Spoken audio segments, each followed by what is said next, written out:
ถึงสิเกิดบ้านนอกขอกหน้าบ้านป่าขาดอนบ่ร่ำรวยเป็นแสนเป็นล้านคือเพิ่นแต่ว่าเฮามีวัด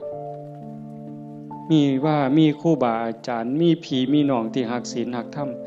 เฮามีสัมมาทิฏฐิมีความเห็นถูกเห็นตรงตามคำสอนพระพุทธเจ้า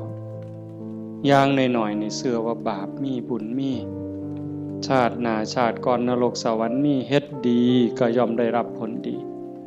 เฮ็ดชั่วก็ย่อมได้รับผลชั่วพระพุทธศาสนาสอนเรื่องเหตุเรื่องปัจจัยเพราะสิ่งนี้มีสิ่งนี้จึงมีหว่านพืชจังไดก็ได้ผลจังซั่นอ่อนซ่อนเจ้าของภูมิใจในเจ้าของแม่นสิเกิดบ้านนอกคอกหน้าทุกข์ยากปากหมองบ่ร่ำบ่รวยบ่สวยบ่งามแต่เฮามีโอกาสได้เข้าวัดได้มีโอกาสปฏิบัติธรรม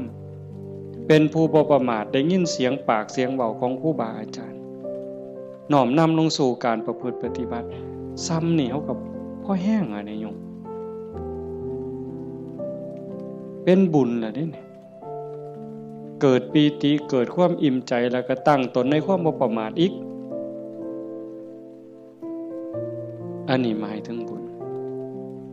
เฮ็ดปั๊บก็เกิดความสุขใจอิ่มใจปั๊บ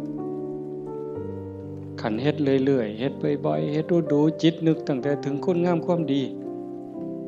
บัดเจ็บบัดป่วยบัดไข้บัดหนาวบัดสิล้มสิตายนิมิตที่มันดีมันงามนำพาดวงจิตดับปุ๊บไปสู่สุคติขันมันเฮ็ดดูอันนี้หมายถึงดีเด้ให้ท่านรักษาศีลเจริญภาวนาเลี้ยงพ่อเลี้ยงแม่เขาวัดเขาว่าสร้างน้ำทำบุญมีจิตเอื้อเฟื้อเกื้อกูลขันมันเฮ็ดดูบ่อยๆจิตมันเที่ยวทางนี้ดูอันดอกมันก็ง่ายต่อการสิเกิดสิ่งเหล่านี้ในการจูงจิตไปสู่สุคติดับปุ๊บก็ไปสู่สวรรค์